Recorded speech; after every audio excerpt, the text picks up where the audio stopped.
is a separation of population of a particular species into smaller units, which prevents interbreeding between them. मतलब क्या बोल रहे हैं, कुछ पॉपुलेशन जो अलग अलग स्पीसीज में छोटे छोटे स्पीसीज में डिवाइड होते हैं जिसमें आपस में इंटरब्रीडिंग नहीं होता उनमें. Some barriers which prevent the gene flow or exchange of gene. कुछ ऐसे barriers हैं जो gene flow और exchange of gene को prevent करते हैं, टालते हैं. Between the isolated population is called as isolating mechanism. तो जो भी isolating population है, जो population अलग रह रहे हैं, उनमें आपस में breeding नहीं होने देता है. That is called as isolating mechanism. The number of isolating mechanisms are operated in nature and therefore the divergence and speciation may occur. क्या बोल रहे हो, ऐसे बहुत सारे आइसोलेटिंग मैकेनिज्म ऑपरेट होते हैं. ठीक है, सो जिसकी वजह से डाइवर्जेंस और स्पेसिएशंस होता है. डाइवर्जेंस मतलब अलग अलग वैरायटी, अलग अलग एनिमल बनते हैं. The isolating mechanism are of two types, namely the geographical isolation and reproductive isolation. दो टाइप के होते हैं, एक geographical isolation, दूसरा reproductive isolation. अभी geographical isolation पढ़ेंगे. It is also called as a physical isolation. इसको क्या बोलते हैं, physical isolation. It occurs when the original population is divided into two groups, ठीक है, or more group by geographical barriers. जो original population है उसको दो या उससे ज्यादा ग्रुप में डिवाइड हुआ बिकॉज ऑफ ज्योग्राफिकल बैरियर्स, जैसे कि रिवर आ गया बीच में, माउंटेन्स आ गया, ग्लेशियर आ गया एक्सेट्रा. जैसे कि एक पॉपुलेशन दूसरे जगह पे जा रहा है, जाते जाते बीच में जाते हुए कुछ पॉपुलेशन लेफ्ट टू राइट चले गए, ईस्ट टू वेस्ट चले गए, रिवर का वाटर कम था. जब वो लोग रिटर्न आ रहे थे तो पानी लेवल बहुत बढ़ गया, तो उधर ही रह गए. फिर ऐसा भी हो सकता है कि कोई ग्लेशियर का टुकड़ा आ गया है, कोई माउंटेन स्लाइड होके वहां पे बीच में आ गया, तो ये पॉपुलेशन को समझा ही नहीं वापस कैसे रिटर्न जाने का, एंड वो इधर ही सेटल हो गया. ठीक है, तो क्या बोल रहे हो, the separated population was developed distinct gene pool, उसका एक अलग जीन पूल हो गया, and they do not interbreed. thus new species have been formed by geographical isolation. Example, Darwin's finches. Darwin के बारे में हम लोग स्टडी करेंगे, Darwin finches. Now reproductive isolation. The reproductive isolation occurs due to change in the genetic material or gene pool and structure of genital organs. It prevents interbreeding between the population. ये क्या करता है, दो population में आपस में breeding होने नहीं देता, प्रिवेंट करता है. The types of isolating mechanism, पहला है प्रीमेटिंग और प्रीजाइगोटिक आइसोलेटिंग मैकेनिज्म. प्रीमेटिंग मतलब बिफोर सेक्सुअल कॉन्टैक्ट, उसको प्रीमेटिंग बोलते हैं. हैबिटेट आइसोलेशन और ecological isolation. Members of a population living in the same geographical region but occupy separate habitat or different habitat so that the potential may do not meet. क्या बोल रहे हैं वो, population जो है यहाँ पे एक ही जगह पे रहते हैं ज्योग्राफिकल एरिया में, बट उनका हैबिटेट अलग है. वो एक जगह पे कुछ जगह कोल्ड रहता है, कुछ जगह वार्म रहता है, कुछ जगह ग्रासी रहता है. ओके, कुछ ट्रीज रहता है, वो ट्रीज के ऊपर रहते हैं. तो क्या बोलना चाहता है वो, सेम ज्योग्राफिकल एरिया सेम है but they have a different habitat, जिसकी वजह से वो मीटिंग नहीं होता है. फिर दिया सीजनल और टेम्पोरल आइसोलेशन. तुम लोग देखो डॉग्स वगैरह, स्ट्रीट डॉग्स, उनमें सेक्सुअल कांटेक्ट जो है यूजुअली विंटर में होता है, विंटर सीजन में ही. ठीक है, तो because of oestrus cycle taking place in dogs, dog में ईस्ट्रस साइकिल होता है इन कोल्ड क्लाइमेट, ठंडी पे. ठीक है, उनमें हम लोग में फीमेल में कैसा मेंस्ट्रुएशन साइकिल होता है, वहां पे ईस्ट्रस साइकिल होता है, एक पर्टिकुलर फ्रीक्वेंसी प्रोड्यूस होता है उसमें से. ठीक है, now the seasonal or temporal isolation. Members of a population living in the same geographical region but are sexually mature at different years. समझा क्या, मतलब एक मैच्योर होता है एक पर्टिकुलर सीजन में मेल या फीमेल, तो दूसरे उस सीजन में मैच्योर नहीं रहते, तो एक ही एरिया में है, कुछ मेंबर्स एक ही एरिया में है लेकिन उनका मेटिंग सीजन अलग है। समझ में आया? सेक्सुअल कांटेक्ट का जो सीजनल रहता है वो अलग है, तो they do not mate with each other. Then ethological isolation due to specific mating behaviour. कुछ एनिमल्स का मेटिंग बिहेवियर अलग रहता है, they bite, they hit, and so many other things, so that the population do not mate. Then mechanical isolation. Members of two population have difference in the structure of the reproductive organ. दोनों member का reproductive sex organ का structure अलग है। अब sex organ का structure अलग है तो कैसे बिहेव, कैसे मीटिंग होगा? नहीं होगा। ठीक है, पोस्ट मीटिंग समझो, मीटिंग हो गया लेकिन सेक्सुअल कांटेक्ट हो गया लेकिन फिर भी बच्चा नहीं आएगा। क्यों नहीं आएगा? देखो, पहला gamete mortality. Gametes have limited life span. हर एक गैमेट का एक लिमिटेड लाइफ होता है। ड्यू टू वन और द अदर रीजन, कोई एक या उससे अलग रीजन रहेगा। If union of two gametes does not occur in a given time, अगर एक पर्टिकुलर टाइम पे दोनों का यूनियन नहीं होता है, it results in gamete mortality. इसकी वजह से क्या होता है? गैमेट मोर्टेलिटी होता है। ठीक है, क्या बोल रहे हैं? Due to one gametes have limited life span, उसका एक लाइफ स्पान लिमिटेड होता है। कुछ कारणवश अगर दोनों का यूनियन नहीं होता है तो वो मर जाते हैं gamete. Then zygote mortality. Here the egg is fertilized but the zygote dies due to one or the other reason. Fertilization तो हो गया लेकिन जाइगोट डेथ हो जाता है। रीजन कुछ रहेगा, रीजन अभी नहीं दिया इधर। Hybrid sterility. हाइब्रिड मतलब क्या? जैसे कि म्यूल, MULE, म्यूल। म्यूल क्या होता है? It is a combination of horse and donkey का बच्चा। उसको हिंदी में टट्टू बोलते हैं। क्या बोलते हैं? टट्टू। तो टैटू नहीं है, टट्टू। तो ये म्यूल है।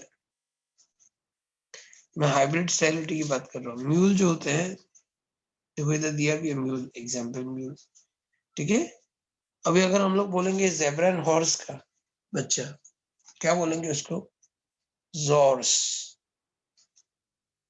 What is zorse? जेब्रा और हॉर्स का बच्चा। Mother is zebra and father is horse. Liger. Liger क्या है? Mother is lion and father is tiger. तो दोनों का बच्चा क्या हो गया? लाइगर। दोनों का कॉम्बिनेशन। ये साइंटिस्ट लोग कुछ भी करते रहते हैं सर, अलग अलग अलग अलग करते हैं, सो दैट उनको क्या मिलता है देखने के लिए। But such experiments are worst, it would create a lot of trouble.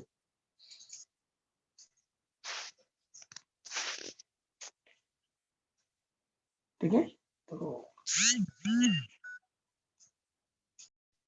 Now 5.7। अच्छा, उसके पहले can you tell what is variation, what is mutation, what is a gene frequency, why the variation occurs in population? Okay, हम लोगों ने अभी just ये सब study किया है लास्ट लेक्चर और इस लेक्चर में।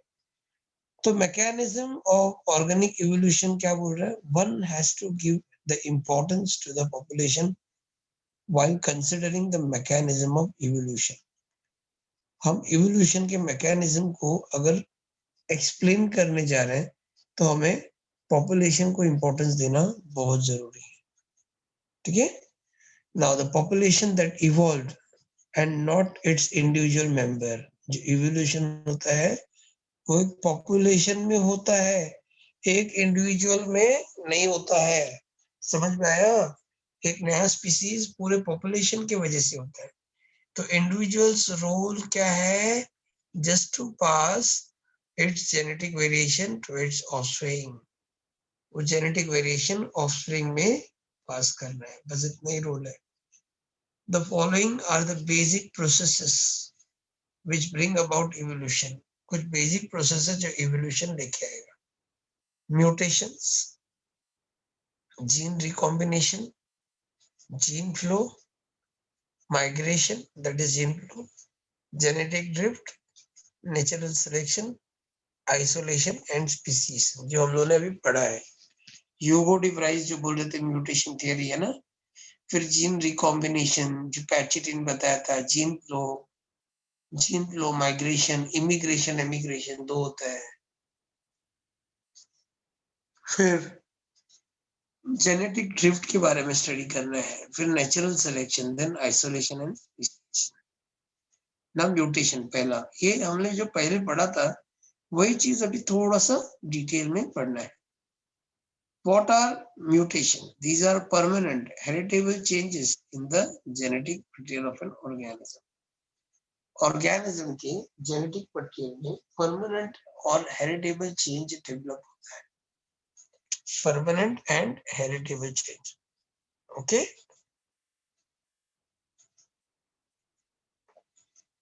उसको mutation बोलते हैं. Mutation are already described earlier in this chapter. Gene mutation produce new allele and are added to the gene pool. New allele मतलब एलील मालूम है ना, टू और more alternative form of genes present in the same locus, जैसे capital T और small T, या capital Y small Y, capital R small R, तो two या उससे ज्यादा ना, ये टू था। फिर ऐसा भी हो सकता है capital T small T, capital Y small Y, capital R small R, ये क्या हो गया, मोर हो गया, मोर देन टू हो गया। So two or more alternative form of gene is called as allele. तो क्या बोल रहे हो, during sexual reproduction genetic recombination क्या बता रहा है, these are variation produced due to coming together of the allele during sexual reproduction. Allele जब क्लोज आते हैं तो उसमें वेरिएशंस आता है। The gene recombination occurs due to random union of gametes. Random मतलब कोई भी जीन्स किसी के साथ भी जाता है, दोनों गैमेट का आपस में यूनियन होता है, तो ठीक है। Of gametes, anaphasic separation of the chromosome and crossing over. You know what is anaphase?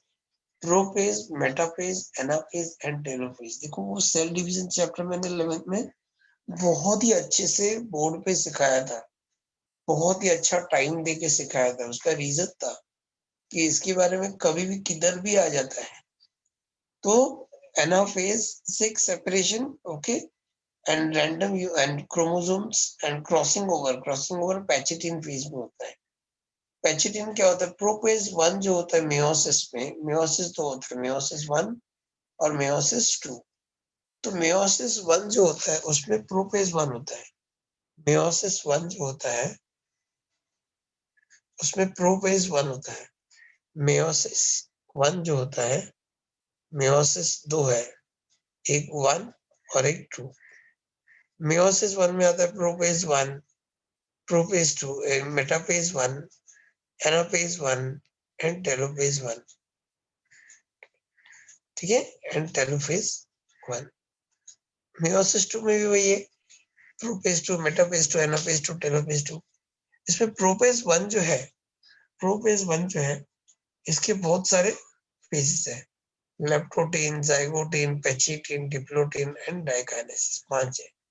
तो उसमें से वो पैचिटिन की बात कर रहे हैं। क्या बात कर रहे हैं, पैचिटिन की। प्रोपेज 1 का पैचिटिन।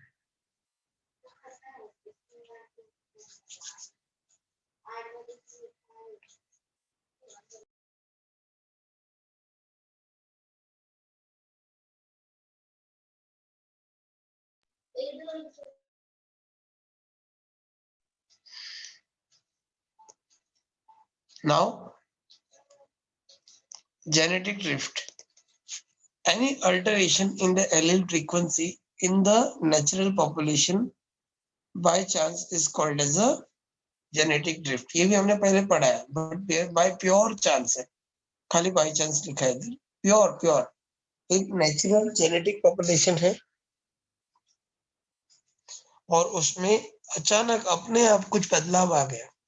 The concept of genetic drift was given first by Sewall-Wright, hence it is called as Sewall-Wright effect. या Sewall-Wright उन्होंने बताया था, तो इसको Sewall-Wright effect बोलते हैं. For example, elimination of a particular population from the allele from the population due to events like accidental death prior to mating of an organism. जैसे कि एक समझ लो कि एक एनिमल है जो काफी अलग है, डिफरेंट है, उसका कलर अलग है, उसका बॉडी अलग है. समझो उसको एक टाइगर ने खा लिया. अब जंगल में एक्सीडेंट यही होता है ना, ज्यादातर टाइगर ने खा लिया या कोई जानवर ने खा लिया या कोई खाड़ी में गिर गया वो खाई में, तो इसको एक्सीडेंटल डेथ बोलते हैं. और उसके पहले उसका मीटिंग भी नहीं हुआ था. अगर मीटिंग हो गया होता तो समझ सकते हैं कि उसका चेंज किसी और में आ गया है. तो concept of genetic drift was given by Sewall-Wright, hence called as Sewall-Wright effect. For example, elimination of particular character allele from a particular population due to events like accidental death prior to mating of an organism. The genetic drift are random और directionless. ये random होता है and directionless. इसका कोई proper direction भी नहीं होता. The effect of genetic drift was first significant in small population than in large population. मतलब genetic drift small population में ज्यादा होता है than large population. मतलब छोटा population है तो जल्दी खत्म होने का chance है उसका. Due to genetic drift, some allele or population are lost due to reduced by chance and some other population have been created. इसकी वजह से कुछ population कम हो गए और कुछ बढ़ गए. Sometimes the few individuals become isolated from a large population and they produce new population in new geographical area. The aerial frequency of a new population become different. The original drifted population that is colonizing ancestor become pioneer, become founder, and the effect is called as founder effect. जो original population है जो बच गया था वो founder बन गया और उसको founder effect बोलते हैं. A bottleneck effect is seen when much of a population is killed. Bottleneck neck क्या होता है? Bottle का सबसे पतला होता है. अगर बहुत सारे population क्या होता है killed हो जाता है due to natural disaster and only few individual remains or left to begin a new population. और बहुत ही कम बच गए तो जिससे नया population होगा. तो ऐसा होता है. Now natural selection. It is a process by which better adapted individuals with useful variation are selected by nature. Nature select करता है ना? क्या बोल रहा है वो? It is a process by which the better adapted population with useful variation are selected by nature and leave greater or more number of progenies. Differential reproduction बोलते हैं इसको. Okay.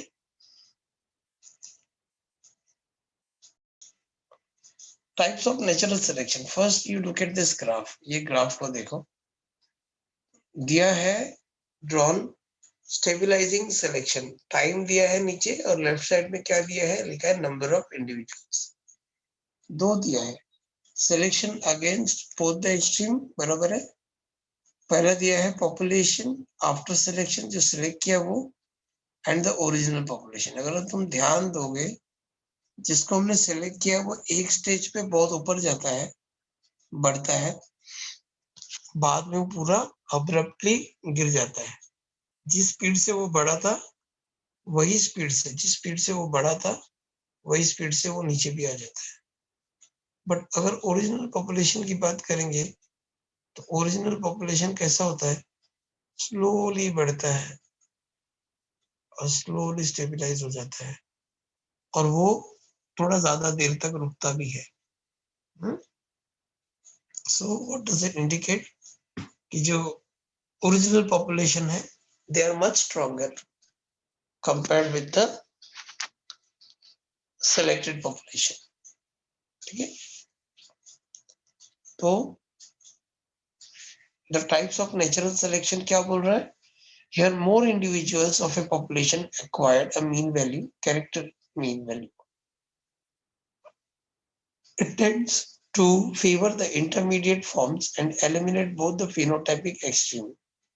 For example, more number of infants with intermediate weight survive better and compared to those who are overweight or underweight. जो overweight के बच्चे हैं और underweight के बच्चे हैं वो लोग कंपैरेटिवली जल्दी ज्यादा जीते नहीं है, ठीक है। तो एक जो एवरेज वेट रहता है ना, जो नॉर्मल वेट वाले, वो ये लोग ज्यादा जीते हैं। सो इट रिड्यूसेस वेरिएशन, इसके वजह से क्या होता है, वेरिएशन का चांसेस कम हो जाता है। It does not lead to evolutionary change but tend to maintain the phenotypic stability within the population. जो ओरिजिन इवोल्यूशन होता है उसका चेंज वो नहीं होने देता है। It does not lead to evolutionary change.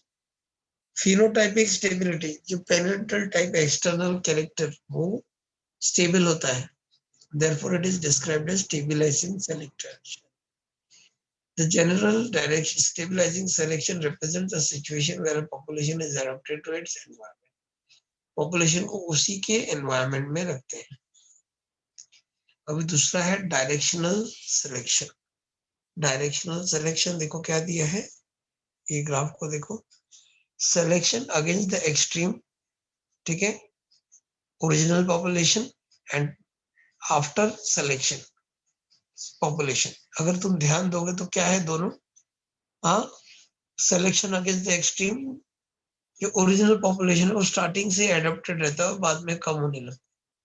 Select करने के बाद में एडेप्ट होते हैं, फिर बाद में वो भी कम हो जाता है। मतलब क्या दोनों उतना ही है, खाली इसका इनिशियल टाइम क्या है, उसका इनिशियल टाइम वो थोड़ा लेट चालू होता है, लेट खत्म होता है। कौन, ये थोड़ा लेट स्टार्ट होता है, 1 सेकेंड, हाँ, ये वाला थोड़ा लेट स्टार्ट होता है और लेट खत्म होता है, और ये जल्दी स्टार्ट होता है और जल्दी खत्म होता है, दोनों में वही है और कुछ।